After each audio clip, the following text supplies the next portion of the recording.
श्रीमद् भागवत का पूर्ण कथा और पूर्ण ज्ञान तुम्हारे जीवन में चेतना ले आएगा। तुम मस्ती में रहना सीख जाओगे।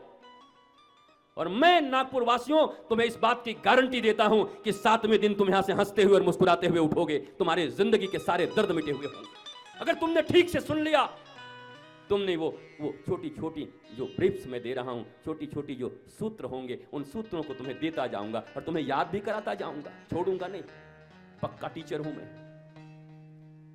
छोड़ने वाला नहीं। अपने बच्चों को तो बड़ा स्कूल में भेज रही हो तुम माताओं, अब तुम्हारा स्कूल लगाओ 7 दिन तक। हाँ, मम्मी बन गई हैं सब। बच्चा स्कूल नहीं जाता गुरुजी, पढ़ने में इसका मन नहीं लगता। और उधर से तुम्हारा बच्चा कहे हमारी मम्मी बड़ी चंचल है गुरुजी, आपके कथा को बढ़िया से सुनती नहीं, खाली मोबाइल देखती रहती है। तब कैसा लगेगा तुम्हें? तुम्हारा बच्चा भी तुम्हें टेस्ट कर लेगा, फिर क्या करोगे? वो एकेडमिक ज्ञान ले रहे हैं और तुम आध्यात्मिक ज्ञान ले लो। याद रखो, आध्यात्मिक ज्ञान के बिना जीवन में सुंदरता, शिवता और सत्यता नहीं आ सकती। 5 मिनट के लिए खुश हो सकते हो, मैसेज आया कि तुम्हारी लॉटरी निकल गई 1 करोड़, घर में हिप हिप हुर्रे हो गया। थोड़ी देर में मैसेज आएगा, सॉरी अंतिम नंबर गलत था, आपका नहीं निकला। हाय करके बैठ गए सोफा पर, मर गए सबके सब परिवार वाले। हे भगवान, बर्बाद हो गया, 1 करोड़ आते आते रह गया। एक मैसेज आता है तो नाचने लगते हो, एक मैसेज आता है तो रोने लगते हो। तुम क्या रिमोट हो? तुम्हारा रिमोट दूसरे के हाथ में है। तुम क्या रोबोट हो? बताओ। इंसान हो, अगर मनुष्य हो, तो तुम्हारे रिमोट भी तुम्हारे पास होने चाहिए।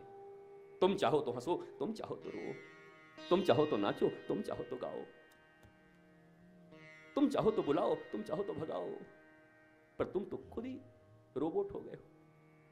तुम क्यों दुखी हो? पत्नी बात नहीं सुनती। मत सुनने दो ना। कोई पत्नी तुम्हारी नौकरानी हो गया, यह तुम्हारी बात सुनने के लिए आई है?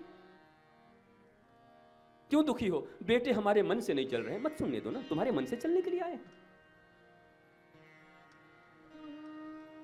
बिड़ला के घर में बड़ी प्यारी बात कहती थी बिड़ला की सबसे जो बड़ी बहू रानी थी, उनको कोई कहता था भाई आप बड़े सुखी रहते हो, आप कचकच नहीं करते। बोला मैं अपने बच्चों को, बहुओं को 3 बार कोई चीज कहती हूँ। जो चीज मुझे अच्छी नहीं लगती 1, फिर 5 दिन के बाद 2, फिर 15 दिन के बाद 3, उसके बाद बोला आई डोंट केयर, मैं अपनी मस्ती में रहती हूँ, उनको सुधरना है सुधरे, नहीं अपना भाड़ पे जाए, मुझे कोई मतलब नहीं होता।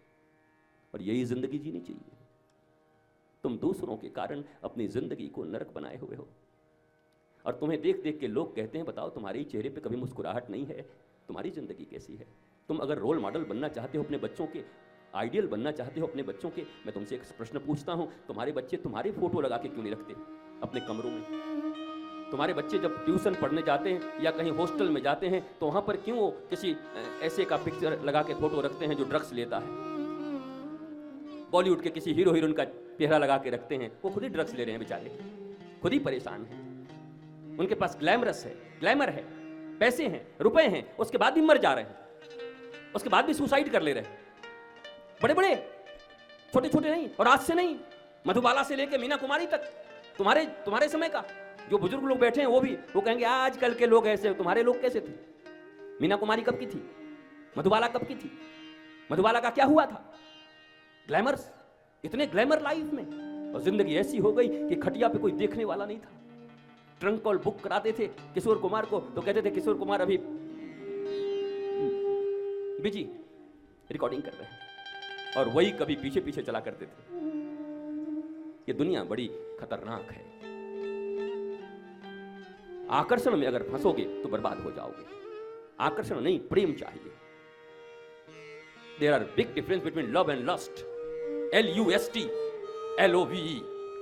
लव होगा तो लव तो केवल कृष्ण से ही हो सकता है, ज्ञान से हो सकता है, गुरु से हो सकता है, माता पिता से हो सकता है। जीवन में हर जगह लड़ाइयां नहीं होती, जीवन में हर जगह क्लेश नहीं करते।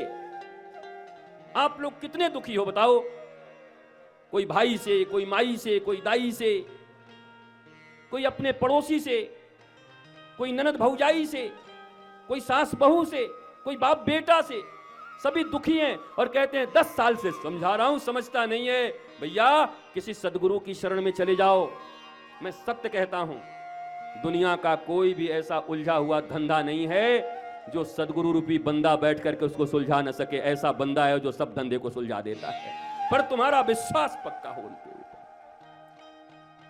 श्वास चलती है तो मनुष्य जिंदा है, श्वास चलती है तो मनुष्य जिंदा है, और विश्वास रहती है तो तुम्हारे भीतर का आनंद जिंदा है। विश्वास के बिना कभी भी आनंद नहीं रह सकता, इसलिए जीवन में विश्वास का जरूरत है। लोग कहते हैं अंधविश्वास, हिंदी में अंधविश्वास शब्द ही नहीं बना है। हमने भारतवर्ष के प्रत्येक चैनल पर, हर टीवी पर कह दिया, जितने सेमिनार्स हुए हमने कह दिया, अंधविश्वास और अंधश्रद्धा नाम की कोई चीज नहीं होती, क्योंकि श्रद्धा की आंखें होती हैं और विश्वास की आंखें होती हैं। पाखंड और विश्वास कह सकते हैं, श्रद्धा और दंभ कह सकते हैं, पर अंधविश्वास नाम का कोई शब्द हिंदी में बना ही नहीं। ये शब्द आया कहां से? हिंदी मानती नहीं इसको, संस्कृत मानता नहीं इसको, कहां से नया शब्द आपने प्रकट किया है?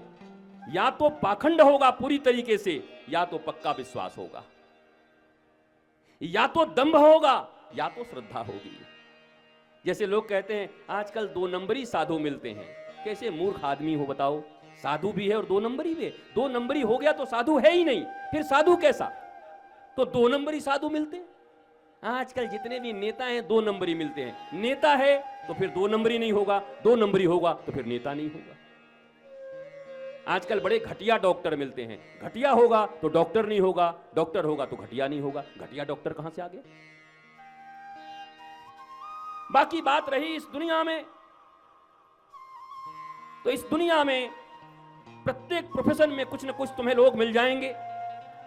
इसी भारतवर्ष में किडनियां निकालने वाले डॉक्टर भी तुम्हें मिले होंगे। किडनी निकालकर बेच दिया डॉक्टरों ने।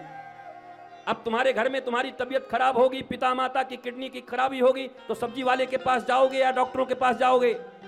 बोलो, किसके पास जाओगे? फिर तो डॉक्टर के पास ही जाओगे ना। क्यों जाओगे? वो तो किडनियां निकाल लेते हैं। अरे महाराज जी, कोई कोई बदमाश होता है, सब थोड़े ऐसे ही होते हैं। वाह भैया, बड़े समझदार हो, बड़ी समझदारी है तुम्हारे पास। कहीं पुल गिर रहे हैं, कहीं स्कूल गिर रहे हैं, इंजीनियरों के बनाए हुए, लोग मर जा रहे हैं। पर अब फिर तुम्हें अगर पुल और स्कूल बनाना हो, मकान बनाना हो, तो किससे बनवाओगे? सड़क पे चल रहे किसी रिक्शा चलाने वाले से या किसी इंजीनियर से ही बनवाओगे? बोलो, इंजीनियर से बनवाएंगे, वो तो पुल गिरा दिया था। सब थोड़े ऐसे होते महाराज जी, होते हैं कुछ कुछ लोग बेकार होते हैं। अच्छा, टीचर बोला, कुछ टीचर ऐसे होते हैं जो स्टूडेंट का ही शोषण कर लेते हैं। भैया ज्यादा बात क्या कहूं मेरी माताओं, इस भारत देश और दुनिया में सबसे ज्यादा आरटीआई अगर डालोगे और अपने ही घर में अगर असुरक्षित हैं बच्चियां, तो अपने ही रिश्तेदारों से हैं आरटीआई डाल के देख लेना। जिसको कहते हैं अपने ही घर में शोषण हो जाता है, पता नहीं चलता।